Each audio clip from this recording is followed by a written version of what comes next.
Welcome back, everybody. Hot Mic rolls on Thursday morning edition. Much more on the Jacks Bison football matchup coming up in our second hour. We talked about it off the top of the show. What an environment last night at Target Center. Looked like we had Game 5 of the Western Conference Finals last night. 19,000 people for the WNBA Finals. The Liberty beating the Lynx on a late Sabrina Ionescu three-pointer to seal it to take a 2-1 lead. Our guy, Jace Frederick, covers everything basketball for the St. Paul Pioneer Press, joins us as we get ready for the Wolves season. Last night, heck of a game. You know, we talked about it on the show after the semifinals. If they were going to open the upper tank, they did, and that was awesome. Awesome atmosphere last night. Yeah, it is amazing, like, the fact that they didn't open it for the semis. You know, I mean, it probably is a demand thing to some degree, but, like, they're clearly, like, selling it out with that last night, and they really did create, like the ultimate atmosphere. Yeah. Like, that really was reminiscent of, like, some of those finals they had with the Sparks that would just be, like, raucous and full crowd. And, you know, like the WNBA is going to that best-of-7 final for the WNBA Finals. I think it's clear that is a great idea in terms of revenue, because these games in these finals have such a high demand. And I think, and it's a really well-watched product as well. Like, they had great ratings on an NFL Sunday. Over 1 million people watched in the middle of the heart of an NFL Sunday. So clearly, like, this is it. Like, people want to see the best of the best. They want to see the finals. They're into these games. Like, play more of them. Best of 7. I don't think anybody would mind watching 4 more of these games. This year's run from them, this is not a team loaded with top draft picks. Collier is what she is, and she's fabulous.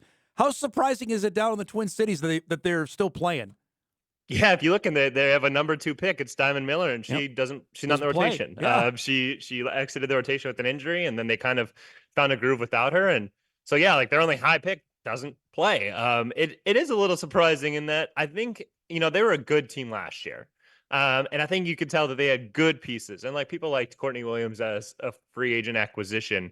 But it was just like, you just assumed that they were good, and not in the same tier as, like, Vegas and New York. I think if you told anybody, you know, hey, the Lynx are going to be in the semifinals this year, people wouldn't have been too surprised. You know, like, Nafisa Collier, one of the best players in the WNBA, that makes sense. They'll probably lose in 3 or 4 games to New York or Vegas and then move on. The fact that they have positioned themselves to be the number 2 seed in the WNBA, to clearly, like, be able to go toe to toe, they could easily be up, you know, 2-1 in this series with New York. They look like they're on a level playing field with the Liberty. That's surprising. That's surprising that they've gotten so much out of one another through just, like, sharing the ball, playing hard-nosed defense, that they are just as good as these teams that have, you know, New York's got 3 first or second team all WNBA players, and it looked like that at the end last night. But throughout most of these games, like, Minnesota goes toe to toe and has often looked like the better team. So that's surprising. I think that surprised not only people here, but kind of everywhere across the country. Is it Cheryl Reeves' best coaching job in your mind?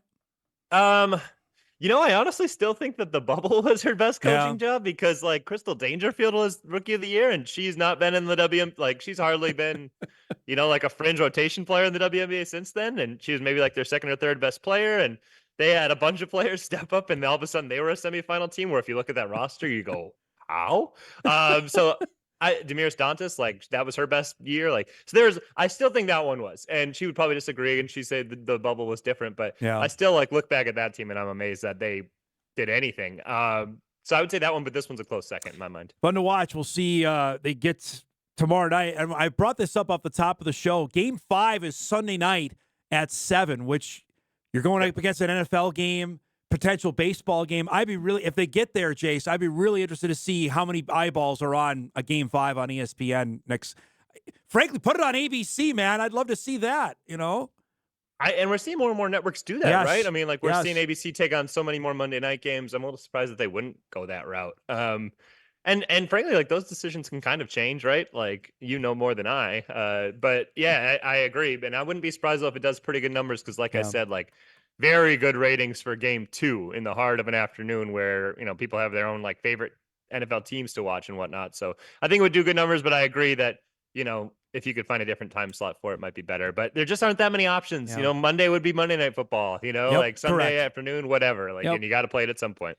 Okay, so a couple Fridays ago, I'm in Bloomington, Illinois. My phone starts rattling off with a alert. You know how it goes these days. I look at it like, is this for real? And then the right people are reporting it.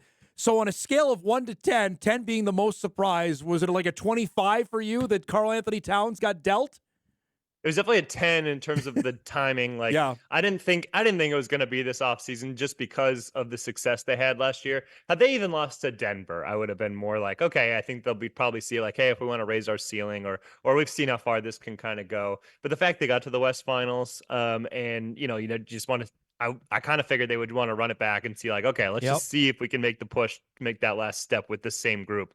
But the right deal came along, and I kind of credit them for being forward thinking of, okay, I think we might be just as good, if not better, with this deal right now, and are certainly much better positioned for 3-4 years down the road with Anthony Edwards. So I think in both respects, the deal made sense. It sounds like they like New York had been pushing for this, and Minnesota kind of like held firm until they got an asking price that they were like, this makes a lot of sense for us. I think anytime you see any type of seismic trade Yep. days before the start of training camp, that doesn't happen. So like the timing was all very surprising. The fact that they moved off Karl Anthony Towns at some point in this stretch was not for me. The fact you and I talked about this, there was a stretch where the Wolves played better when Cat wasn't on the floor. I think that stopped in the playoff series against Denver because he was awesome. Yes. He was awesome against Joker. But is there still a sense of Wolves fans that you get like, you know what, we were okay when it was Rudy and Nas out there and Cat was hurt? Yeah, I thought I was going to see more of that sentiment. Yep.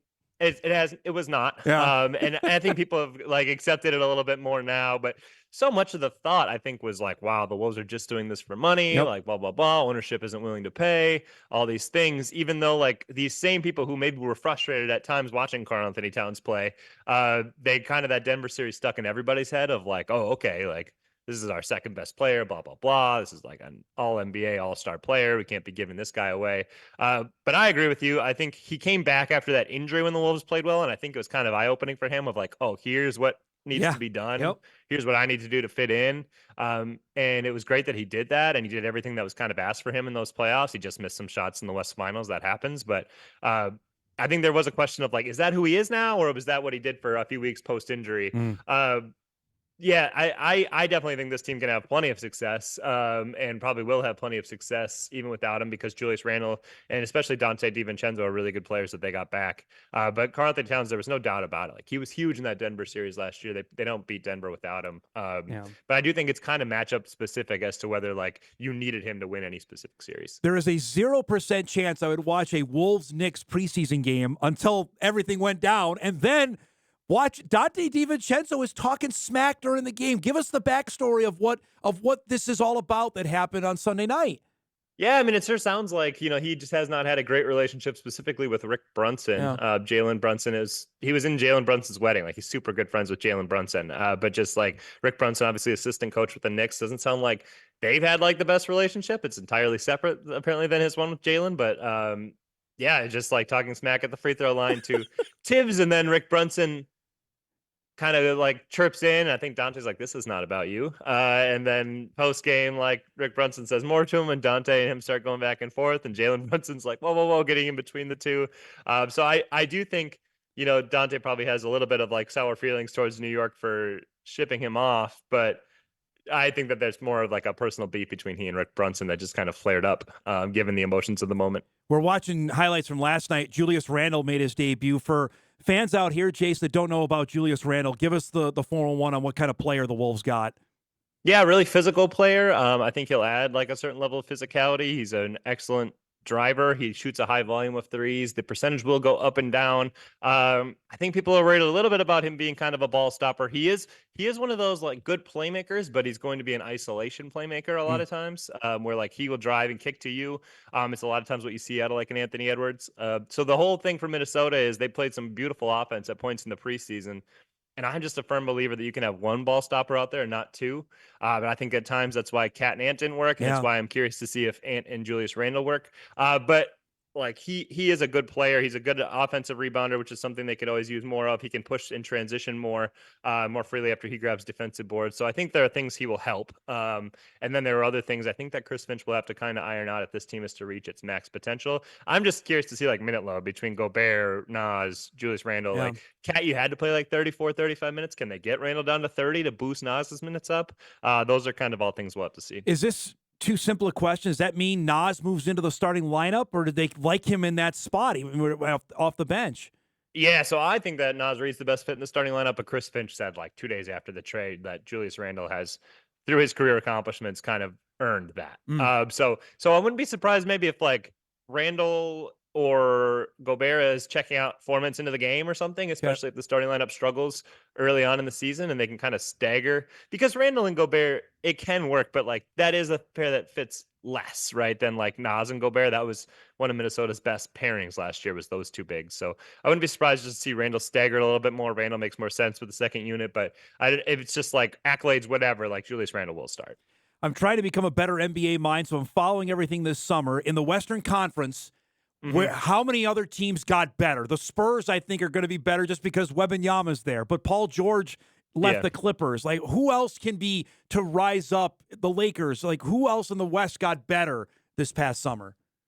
Yeah, good question. The Spurs, like, that's one of those things where, like, I agree they got a little better. That's one where you just think, like, did they get good enough to get in the play-in? Yeah. Like, that's about they're still a couple years away from, like, hey, like, actual contention, even with Wembanyama, who, I mean, he might look like one of the best players in the NBA this year. Yeah. That wouldn't surprise me at all, frankly. I think the team that got the best was the Thunder. Getting Isaiah Hartenstein and Alex Caruso, like, that's two great defenders. Hartenstein obviously is like the good rebounder that they needed, the size that they needed alongside Chet Holmgren. Now he does have, it sounds like a displaced bone in his hand from a preseason game last night, so he'll miss a month and a half. Wow. So that'll affect him early in the year, but like this was the team that was the 1 seed without him last year. Correct. You know, like so they'll have him like when they need him. That's the team that I think got the best. Phoenix got, I think, much better. Just with the guys, like, they really like their draft picks. I like their draft picks. Ryan Dunn and Oso Ighodaro, like, I think they fit them perfectly. And then Tyus Jones on a minimum was a steal. Tyus Jones was kind of a victim of the apron thing where teams just can't sign guys. The good teams, you need Tyus Jones if you're a good team. If you are a good team, you are over like the cap. You couldn't do sign-in trades because of the new cap restrictions. You couldn't sign him for any more than a minimum. So he really got kind of squeezed out. And Phoenix was the beneficiary getting him for a minimum. Those are the two teams that I think OKC cemented itself probably as like the most talented roster, although Minnesota, I think, is still number 2. And then Phoenix, I think, is much more of a, hey, when you get in the playoffs, we'll see. I think they're a little more dangerous than they were a year ago. Did Denver get worse? I think so. I think so for sure. Like, Kentavious Caldwell-Pope was a pretty big part of their starting five. They didn't have a bench you could trust, and now you're making that bench even weaker by putting like a Christian Braun into the starting lineup. He's a good defender, probably not a capable enough shooter. Jamal Murray in the Olympics and the preseason still looks like the playoffs last year where he just struggled. And I don't think he's found it. I don't know if it's health. I don't know if it's what, but he does not look like the same like fringe all NBA player that he was when they won the title. So I don't think many people like Denver. I don't think the people in Denver are as high on this Denver team as they have been in the past. They have Jokic, so they have a chance, but I don't think it's like the team to beat in the West by any means anymore. Two last things for you. What are the chances Anthony Edwards can win MVP this year? Not terrible. I still think it's going to be tough to like the Giannis and the Jokic's of the world who just like post gaudy numbers every single Embiid. night. Embiid, I just don't know if he's going to play enough games. Frankly, I don't even think he plans on playing enough games to do that this year because that threshold is pretty high. And he said, like, I'm never playing a back-to-back again in my career, like those types of things. I don't think he's going to play 60 games. But yeah, like Giannis, Jokic, if those guys stay healthy, I mean, they're posting such gaudy numbers every single night. And they are so valuable for their team that if their teams win over 50 games, it's hard to not look and say they are more valuable to their team's success on a nightly basis than Anthony Edwards, who plays on a really talented roster and just isn't going to have the same, 25 points, but also 12 rebounds and 8 assists or whatever. Like, it just statistically isn't going to match up to where I think Ant can be first team All NBA. I don't think he can be MVP. It seems like an obvious question for where the Wolves finish. So is it NBA Finals or bust if they don't do that this year, that the season is as a lost one? Yeah, I mean, I think it is in terms of like Mike Conley's probably got like 1 or 2 years very tops left of like productive basketball left in him, like pretty high level point guard play. And he's such a big part of what they do. Rudy Gobert, like bigs, Rudy does a great job of managing his body. So I don't want to like put a limit on what he can do as far as how long he can continue to produce at this level. But for a center, like he is kind of getting to that age where you tend to see a drop off. So like, I do think it is like if this current construction is going to win a title, it's probably this year. So that I think is true, is fair in that respect.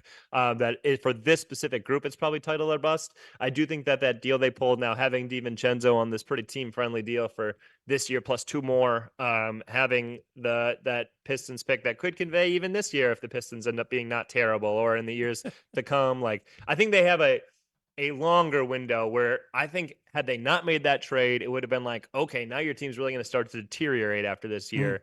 So now you have to win. I think now it's like you would like to win for this group, for like the Mike Conley and Rudy Gobert's of the world. I don't know if you'll be as good the year after this, but maybe 2-3 years from now you can win a title as well. So I do think that yes, for sure this year, but it's not, and maybe as desperate times as it would have been in the past. I'm just geeked. I can't wait for it. That was so much fun to watch last year, and I can't wait to see. And they're going to be on TV all the time. They're on all the time. They're on open at night, and they're on Christmas Day. That never happens.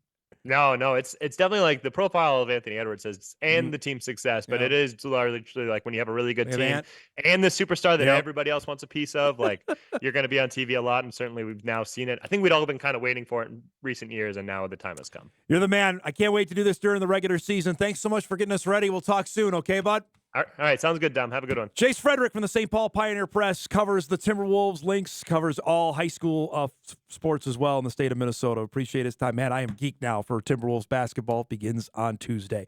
We're overdue for a break. There you go. Open at night. Got the Celtics and the Knicks, Wolves and the Lakers on Tuesday night to open up the 24-25 NBA season. Just can't wait. It's going to be fantastic to see.